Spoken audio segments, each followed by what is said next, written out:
So first we're going to do some introductions. I am Annie. I am Chuck's younger sister. We have been through a lot together, and I wanted to make sure that he got his interview in, and you guys learned a little bit more about who he is. So, Chuck, tell us about yourself. Well, that's, as some of you already know, Chuck Williams. I just recently graduated my sober living. 8 months in the program. I got my 9-month clean chip. And yeah, I'm in the process of changing the world. One person at a time. Yeah, that's... So one thing, as your younger sister, obviously we've had our moments. What, between us, what was the defining moment in you getting sober? Well, so to give some sustenance, I was literally a functioning alcoholic for the better part of 15 years. Leaving mom's, at 16, I went off and got in a really good career, 18, met my wife at 20, got married at 21, had our first kid, then everything was amazing for a really long time. And then it just slowly but surely started falling apart. So 4 days before Christmas 2021, I caught a domestic violence. So that, really put a deep ripple. And from there, it just kind of spiraled out of control. Really separated myself from, the family, from her, from the kids, and just went on a rampage.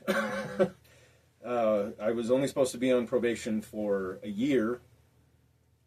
That was highly unsuccessful. After my third revocation and reinstatement, the judge was finally like, you know what? I'm done fighting with you. You're going to jail. So I spent 18 months in Jefferson County.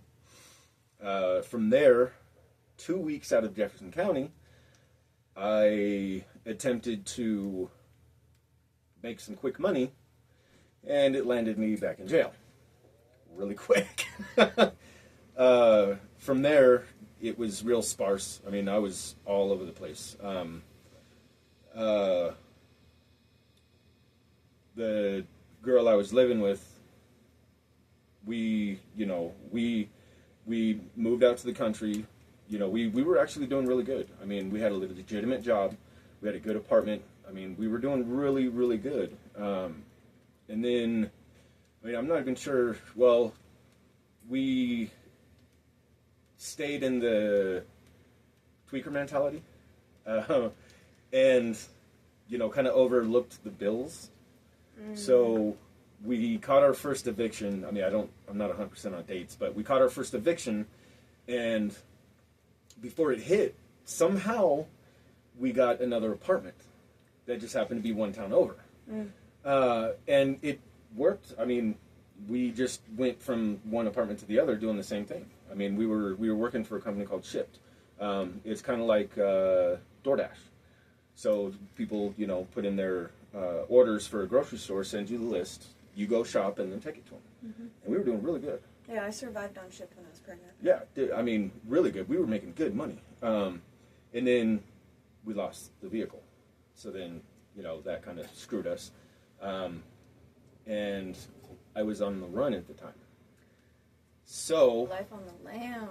One night, we were on our way back to the apartment, and we got pulled over. Yeah. So it was in a different county at that. So I went far away and sat for like 10, 15 days. And then got back to my offending county, and they're like, all right, well, we're going to let you bond, so you're going to start over. Okay, whatever, I don't care. And I was doing really good. I stayed out of trouble. I, did a couple UAs. Only a couple. Only a couple. Just a couple. And then I got out of jail and we had been evicted again. So we literally had nowhere to go. So we ended up with one of her family members here in Aurora, and it just was not working very well. Not conducive to your healing journey. Well, so I was still on the run. We got into it one night, and I was like, whatever, I'm done. So I left. And I thought I was staying with a friend, and ended up getting robbed. So... Was this friend also, by chance, a drug addict? Yeah. The robbery is a pretty consistent part of it, unfortunately. Yeah. So I freaked out, picked up the scent, and was pursuing these people. Now, being on public transportation with a blatant axe isn't exactly a good idea. So, wow. I was on the light rail and followed him all the way to where it ends, Ridgegate. And as the train pulled in the station, I just happened to notice cops standing on the other side of the train. So I'm like, well, I know where this is going. Yeah. So I stepped off the train, and they're like, hey. So I was like, I have this weapon. And then I was telling them, I'm like, those people robbed me. I mean, my birth certificate, my social, they had my phone. I'm like, they robbed me. You know what I mean? And the cop was like, oh, okay. So they went and apprehended them, took them away. And, of course, I was in a different county. So I went to this county, sat in there for, I don't know, like a week and a half. And then got back to my offending county and sat for... what was it, like 26 days or something like that? And I went and did an appointment with the resources officer. And I'm telling her my story, and she was like, well, have you ever thought about sober living? And I'm like, no. She's like, well, let's explore that. So we talked about it, and she was like, so when, how long are you going to be in here? I was thinking I was going to get like 9 months. I'd fucked up. Yeah. And she was like, well, go to your court date. So this was on a Tuesday. My court date was on Wednesday. And she was like, come back on Thursday. Let me know what they say, and we'll go from there. Cool. So Wednesday, I stand up in front of the judge. And, the judge is reading all this stuff off. I'm like, okay, yeah. And she's like, well, so, she looked at the DA. She's like, what do the people have to say?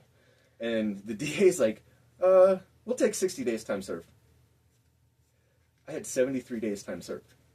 So I'm counting my fingers. I look over at my public pretender, and he's like, I'm like, no. And she keeps talking. She was like, do you have anything to say? I'm like, actually, is there any chance that I could stay for a little bit? And she's like, what? I'm like, I have an appointment with the resource officer tomorrow. So if I leave today, I'm not going to get that help. If I leave right now, I'm going out on the streets. Like, the only thing I have is what I'm wearing.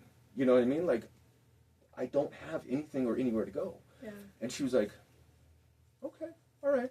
She was like, as a matter of fact, we're gonna help you out. And that was your first step. That was the first step. That was the first step. That was the first step. So decision. I actually asked the judge to stay in jail for 3 extra days. So the next day, I went and saw the resource officer, and the judge had actually given her a bunch of resources for different places. And the first one that popped up was Mountain West. So I was like, well, how does that work? And she's like, I have no idea. So we get on the phone and we start talking to them, and they're like, well, we have 2 beds available. And so this was Thursday. So he's like, yeah, we have 2 beds available. And she's like, well, he's not getting out till Saturday. And they're like, well, we'll do what we can, But as of right now, we have 2 beds available. And they're like, let's set up an appointment for Monday morning, and we'll see what we can do. So then that's Saturday morning. I got out of jail. Sis came and picked me up. I went and stayed with her for the weekend. And March 3rd, 2025, I went into my first sober living. Yeah. Nice. So. And so from my memory, around that time is when our dad started to really Well, no, so he get worse. That was one thing that set me off. So when Sis called me... Or no, our dad had already passed away. Yes, when Sis called me, I think it was... I can't remember. It was like either April or May of 2024. We had been trying to get a hold of her for a few months. Yes. So I finally got a hold of her, and I was working, we were out in, I don't even remember, but I mean, I was far, far away. Like, and this was after we lost the car, and, I was not close, so I'm like, well, fuck, I can't.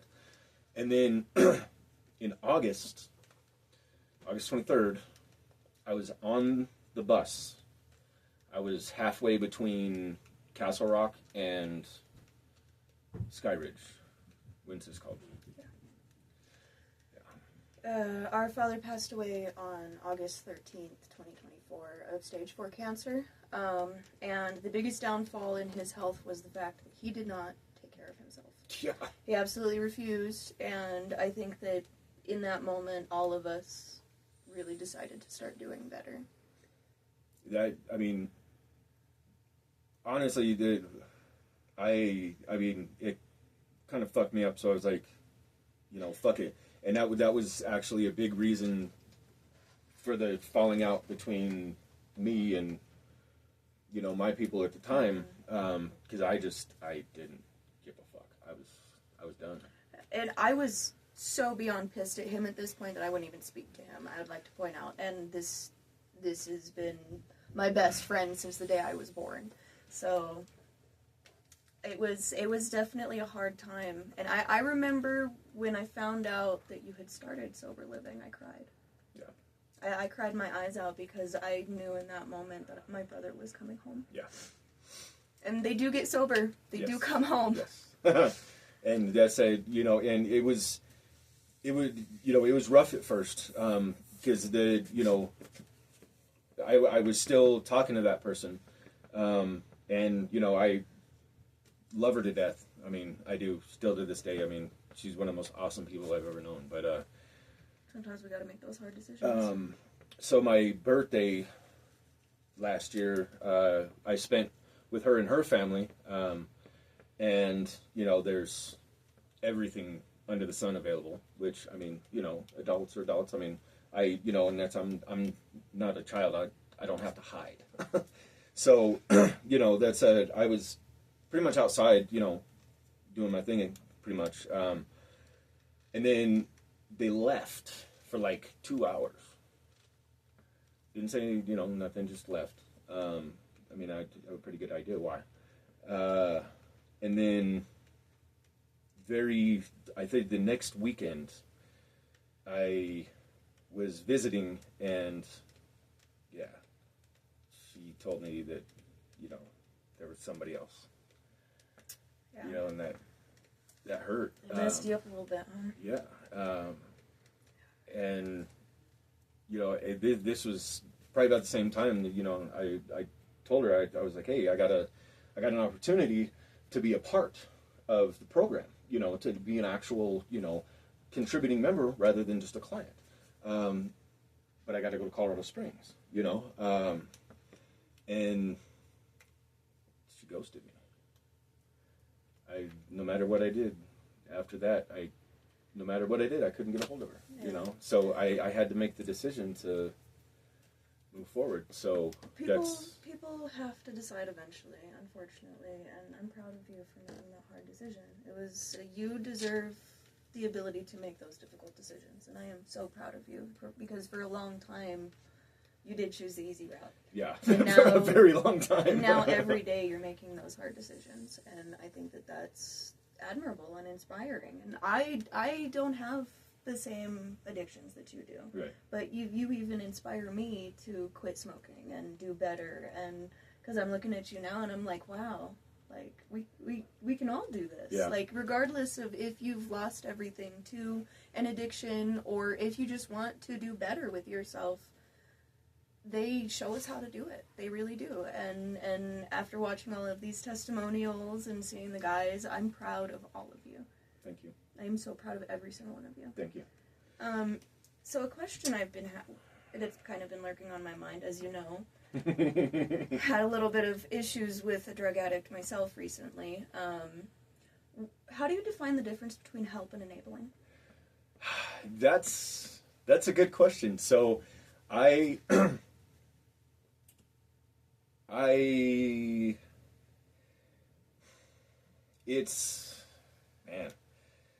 honestly, it's situational.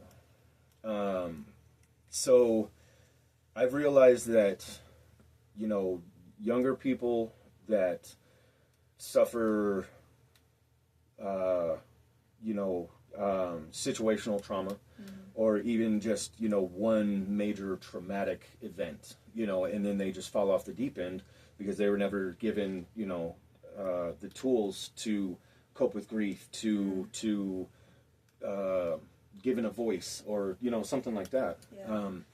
They tend to need a lot more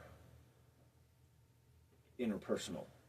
You know what I mean? So rather than just, kind of like me, like all the contact in the world is amazing, but I'm fucking old and tattered.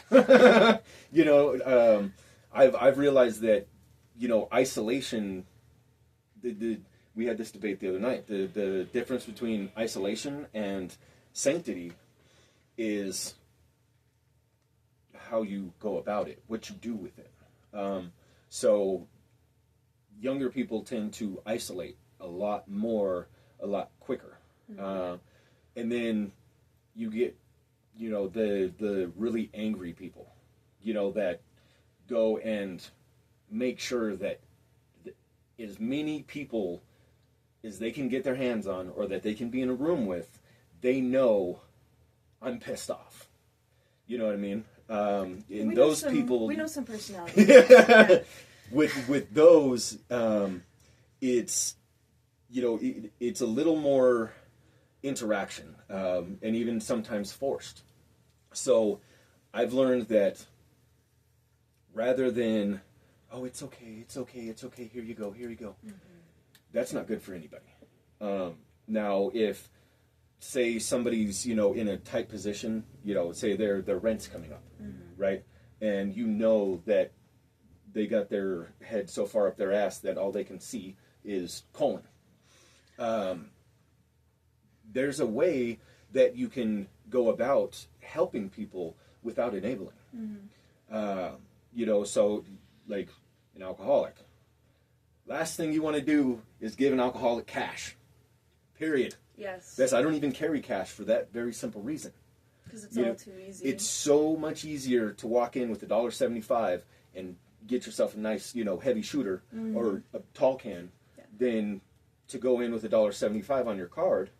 Most places aren't going to take it because there's a $5 minimum. You see what I mean? Yeah. And then, I have my card linked to only the important shit. My insurance, my phone bill. You know what I mean? And I don't use it for anything else. So enabling is making somebody comfortable with their iniquities. Like allowing them to stew in their shit. Or allowing them to make the stupid decisions.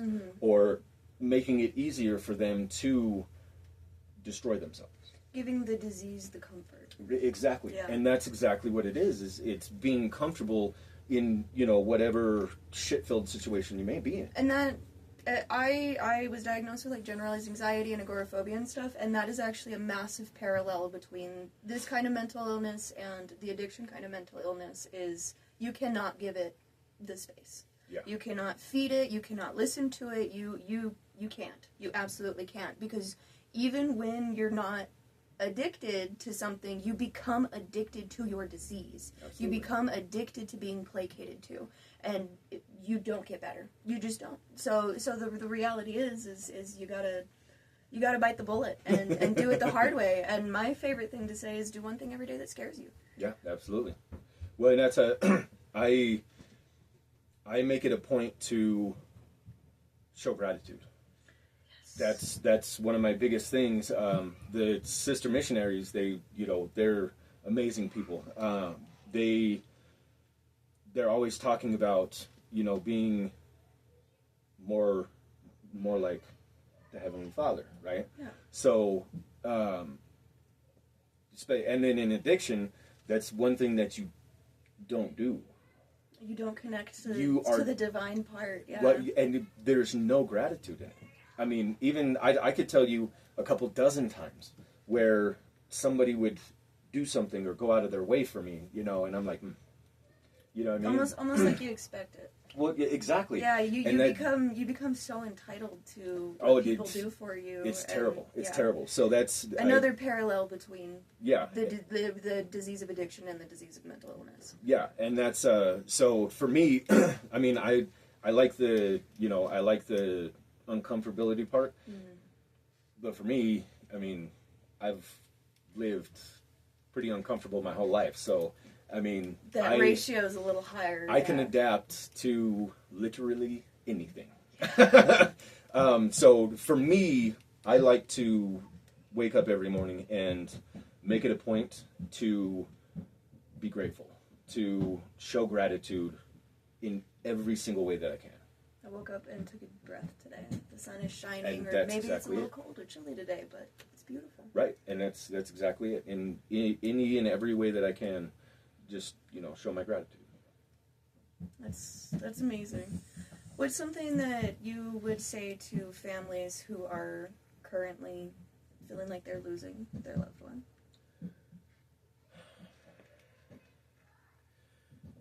Don't force anything. Don't tell them what they're doing wrong. Don't tell them that you're mad.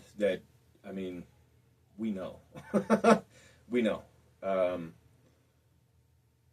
Be constructive. Be, what's the word I'm looking for? Be kind. Be helpful. There's so many different avenues that you can go without judgment, without shame, without hatred, without anger, without breaking people down. Because I promise you right now, there's nothing that you can say that will break them down any further than where they're at right now. And I promise you that. And I understand how you feel. I completely understand how you feel. Yeah, you're angry. Yes. You feel betrayed. You feel like you've given every ounce of yourself to this loved one and gotten absolutely nothing in return, but you need to understand that person is suffering. And adding more suffering onto that isn't going to do anything. It's just going to make them want to go get high again. And there is a point. It's not giving up. Never give up. Never quit. But there is a point where stepping back, kind of, okay, well, I understand that you're in a bad place right now. There's nothing I can do for you. If you've tried multiple avenues, interventions, getting them into rehabs, getting them into detoxes, getting them into sober living, if they're in and out of that, as much as I don't like the idea that relapse is a part of sobriety, it really is. And that goes for anybody.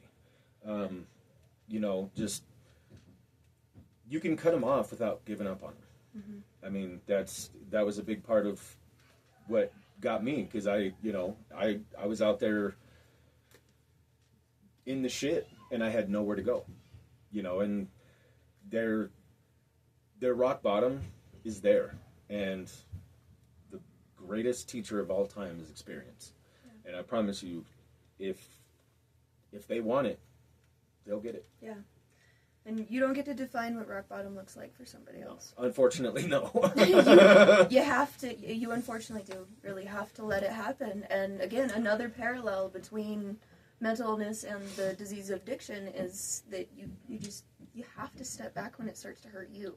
You Right. have to make them understand that, yes, I love you, but now this boundary is being set, and Yes. there's nothing else I can do for you. And that's as much as we talk about and learn and teach boundaries, it's crucial for everyone. People in addiction, people suffering because of addiction, people hurting because someone's suffering through addiction. Boundaries have to be set and they have to be maintained. That is absolute. Yes, absolutely. I couldn't agree more. Because after everything, seeing you back in your eyes today is the greatest thing that has ever happened to this family. Thank you. No, thank you. Thank you for choosing yourself. Because it was hard. It's hard on this end, too. Yeah. You know, especially baby sister here. So I'm sitting here looking up, you know, like, wow, that's my big brother. And Shithead. shithead. Like, wow, dude. But to see you do so much better is just so inspiring. And I genuinely couldn't be happier to see you in life like this again. You're back. And you're better Absolutely. than ever. Absolutely. And taking the world by storm. Absolutely. And this could be anybody. This could be anybody. It Yes. just takes the choice. Absolutely. And I always say it, you have to want it. The minute that you realize there's something wrong, all you have to do is look yourself in the mirror and say, this is not me. Mm-hmm. Take yourself back. It's possible. Anybody can do it. Yeah. I've met a couple people that, even to this day, they've got 2-3 years under their belt. And it's like, how the hell did you get sober? It's absolutely possible.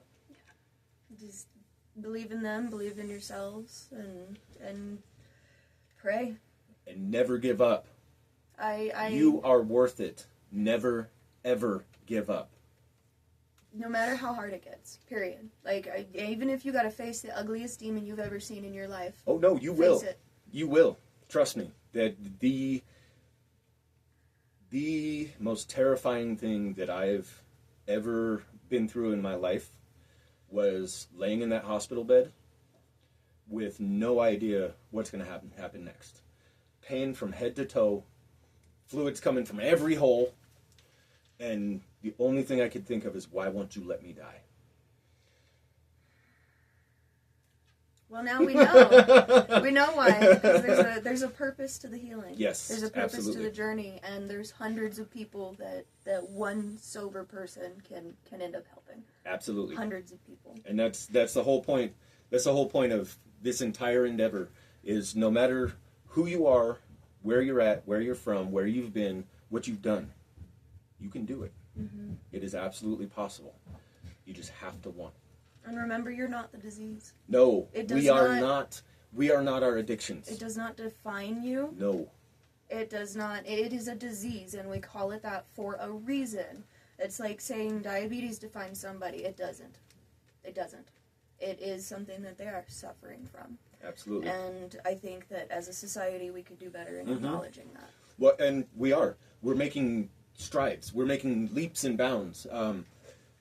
Since I've started, my channel, it's not a podcast yet, my channel, I've done a lot of research. I've looked up a lot of different things, and I'll tell you what, there's been people that are out there that have been doing this for quite some time now. Mm-hmm. And just recently, past couple years, these scientists are actually stepping in like, hey, look at this. Me and Ed talked about the rats and the cocaine water. Mm-hmm. They did another study with, I can't remember what it was. It was some kind of bird. I think it was like pigeons or something.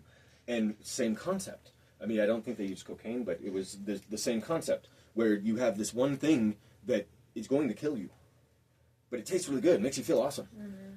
But then when you are in a setting where there's tons of things to do, tons of people around, and there's life to be lived, they never once went back to that thing that was killing them. Yeah. And it's absolutely amazing.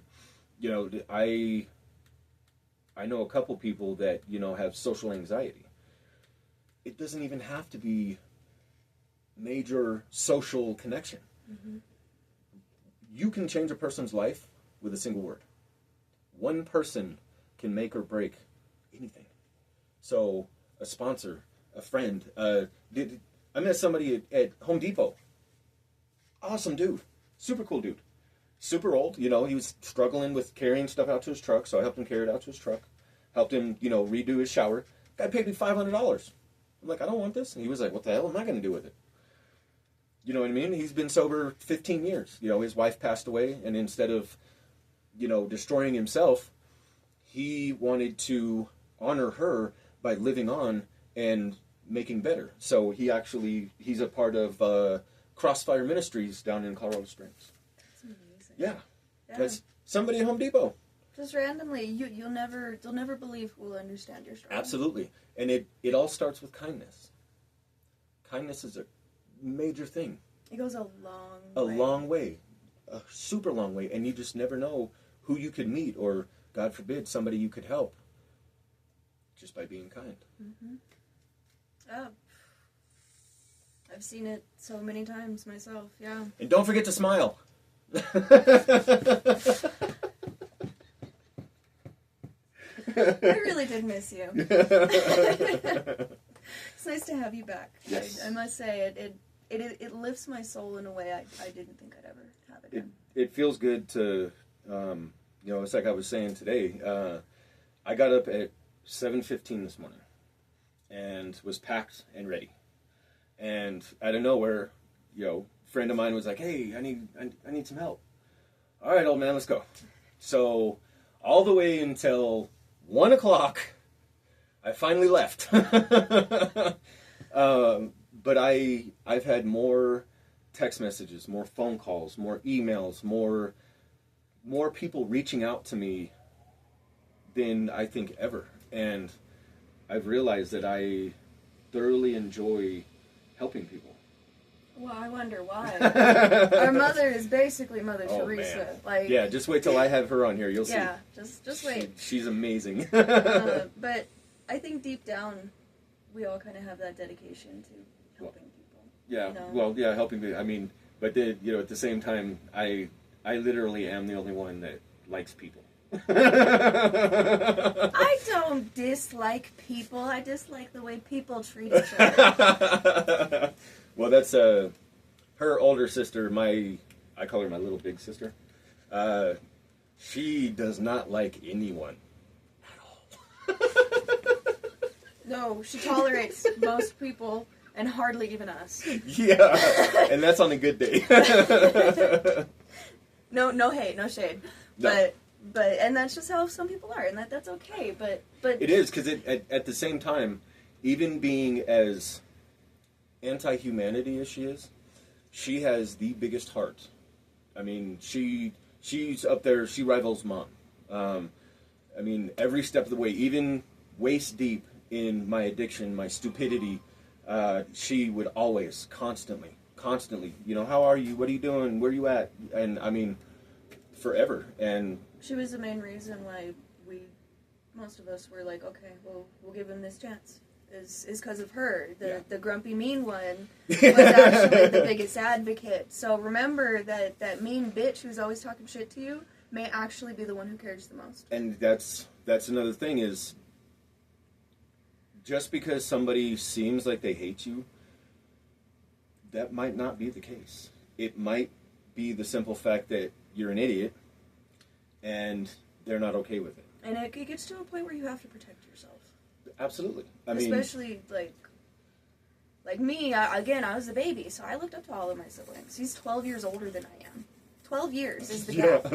So I'm sitting here like, you know, and then I see him fall from glory, and I'm like, you can do that? You're not a god? What? So it was a complete mind fuck for me, and I sang prayers for him for 10 years? Yeah. Every day for 10 years. I sang a prayer for him. Your niece is only 11 years younger than you. Mm-hmm. That's crazy. Well, hold on. So, man, so then... My oldest nephew is only 2 years younger than me, Charles. I am defined as a youngest only child. Oh, man, like, that is crazy. I am the baby of the family, yes. Baby. I'll be pretty forever. It's okay. Hey, I'm short of 40 and...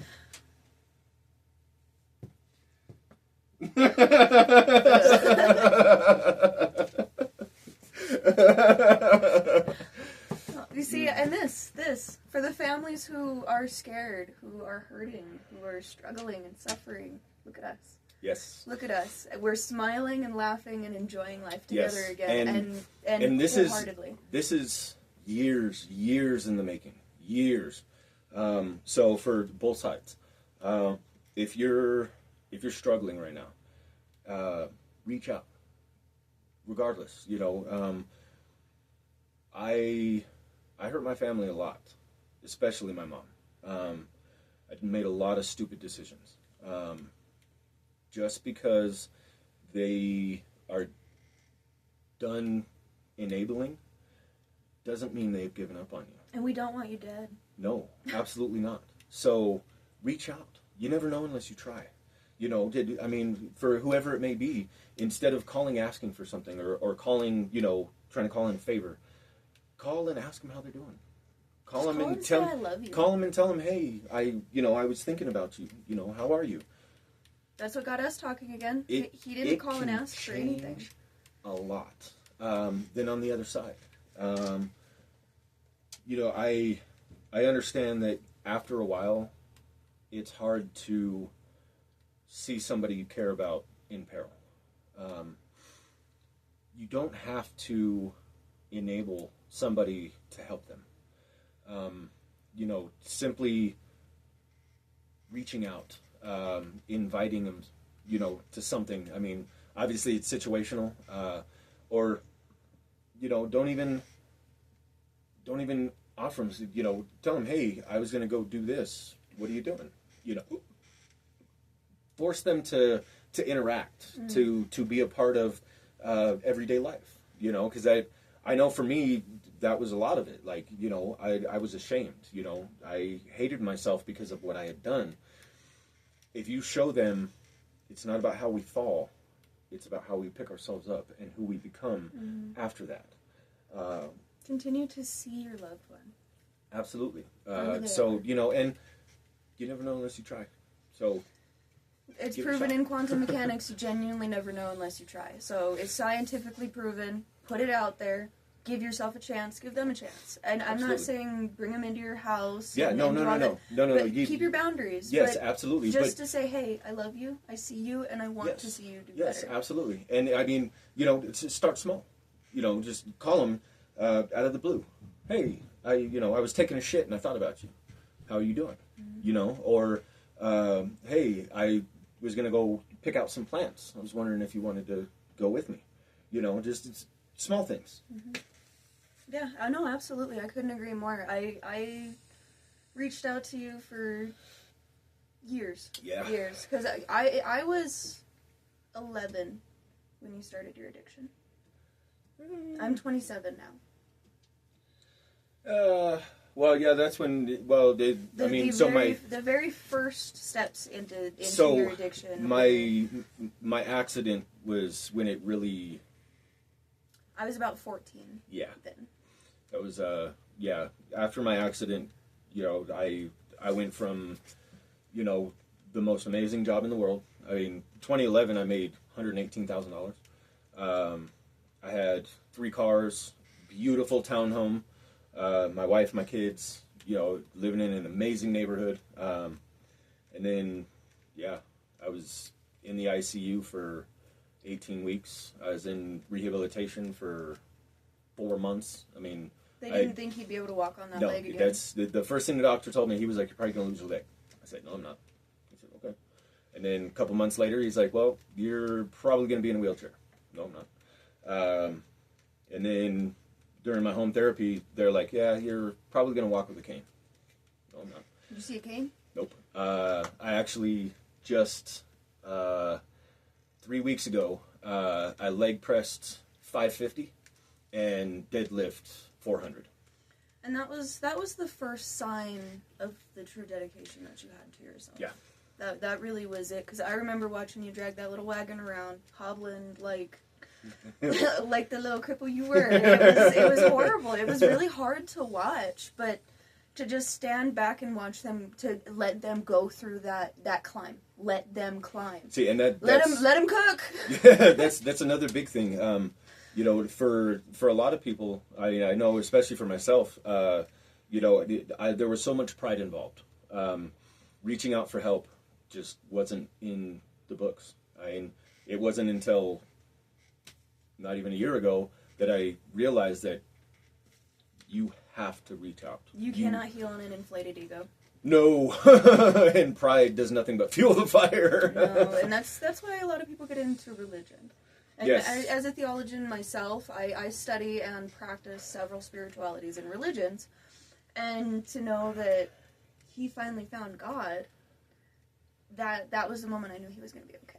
When he started talking about God with me, I really genuinely knew that he was going to be okay, because it's not about the deity or the super magnificent power. It's your higher power. It's about finally realizing that there's something more within you. Yes. There's something better within you. As above, so below. So if there's a God out there, there's a God in here.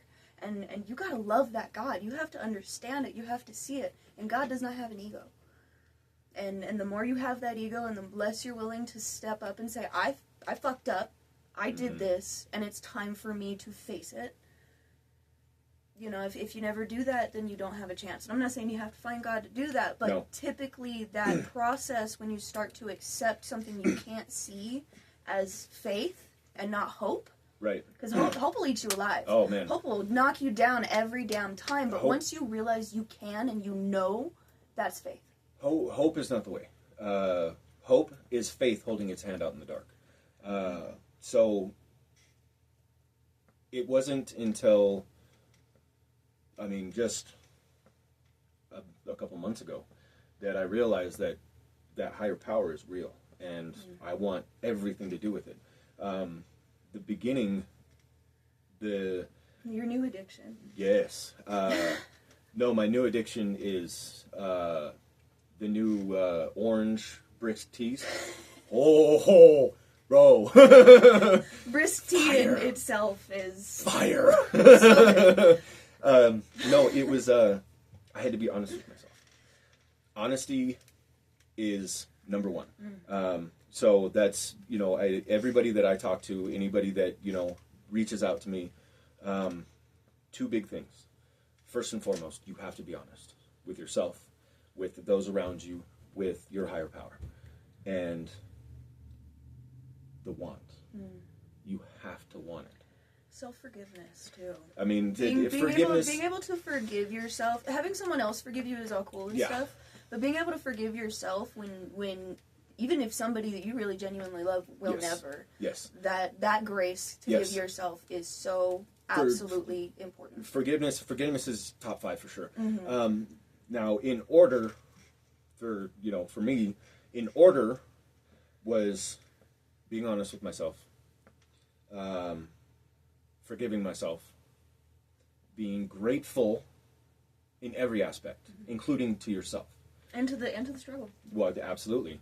Playing the tapes. That's huge. You have to stop and think, wait, I've seen this before. Let's rewind that. Like our mom always says, put it up on your shelf, leave it there, and reference it again later. Absolutely, absolutely. Do not let your past define you. Because all it is knowledge. Knowledge is a tool, not you. And then, finally, and for me, recently, the biggest is faith. You have to have faith in yourself. You have to have faith in the process. You have to have faith in the program, the institution, the people, your higher power. Yeah, you're not leaving it up to fate.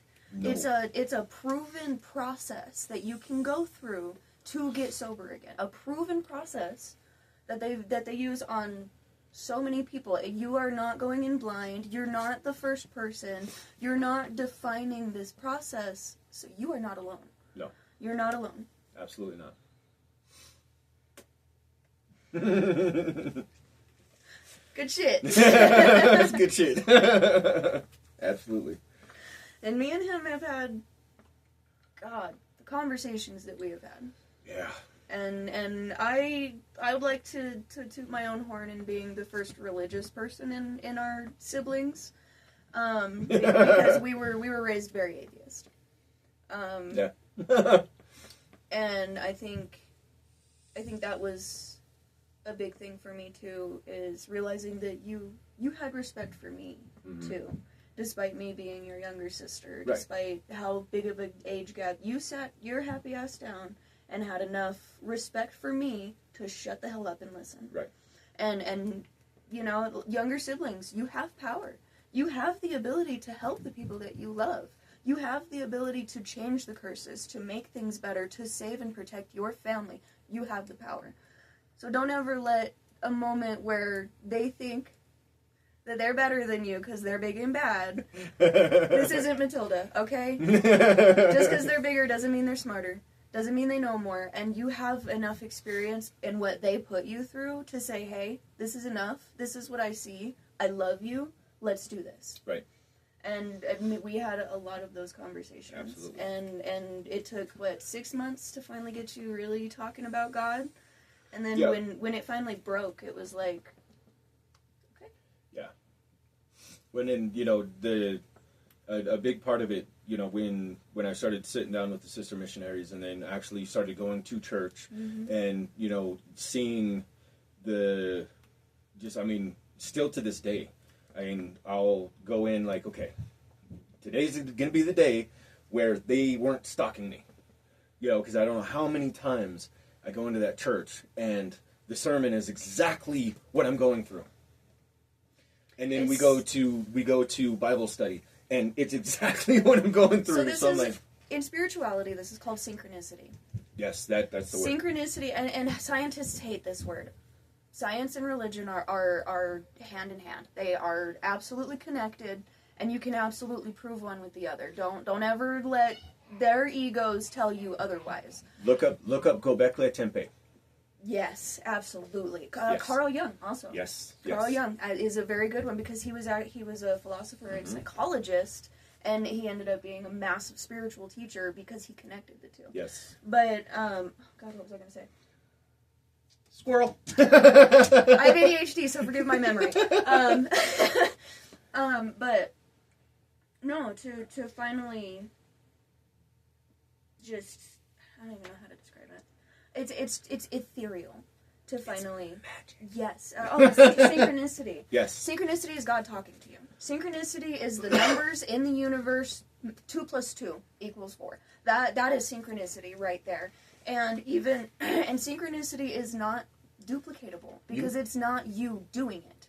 Science is duplicated. It can be duplicated because we have a hand in it. Synchronicity is not. Synchronicity is the universe. I hope this video comes out okay. We don't have the microphones on. We should be fine. We're in a very small room with a pretty good echo in it. I hope so. If not, then... Damn it! Do it again! Do it again! Run again. If at first you don't succeed, try again. Yes. Never give up. Yep. No matter what. And sometimes just fuck up to learn. Fuck it. Right. If at first you don't succeed, get a bigger hammer. When one door closes, find the nearest wall and smash it open with brute force. We don't play games around here. I love it. We really don't. Oh, no, I have to. What has 5 toes, but it's not your foot? What? My foot. I stumble on the very simplicity of it, don't I?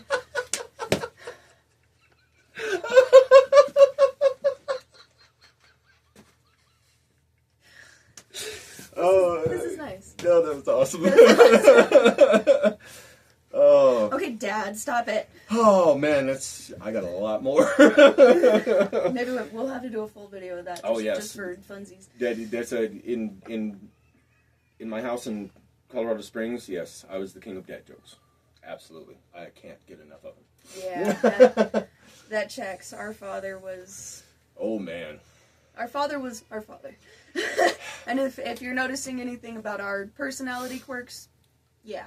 Yeah. Just much taller and much older. Much crotchetier. Oh God, curmudgeon. So is there anything else that you want to add? Well, normally this is about the time that I would have them quote, give their, most interpersonal quote. Mm-hmm. So what do you got for us, Chuck? I mean, I didn't think of it because I have so many. Actually, the one that I live by. I will fear no evil, for you are with me always. Mm-hmm. And that's not only for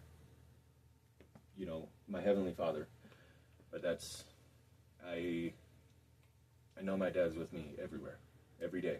Yeah. I mean, not only sitting in his truck, not only driving the Bronco. You got the Bronco. I drive the Bronco. It is mine. I just got my title too, actually. Woo! Yeah, and I have full coverage insurance and a driver's license. Thank you very much. But one that I love, that I remind myself every day, I didn't fail 10,001 ways. I found 10,001 ways of how not to do it. Mm-hmm. It's not about how you fall. It's how and why you get yourself back up. Yeah. Yeah. Absolutely. So. And if you don't change it, you choose it. Thank you. So, as always, you are worth it. Never give up. Never even think about giving up. Because you're worth it. Yeah. So, until next time, much love and stay fly.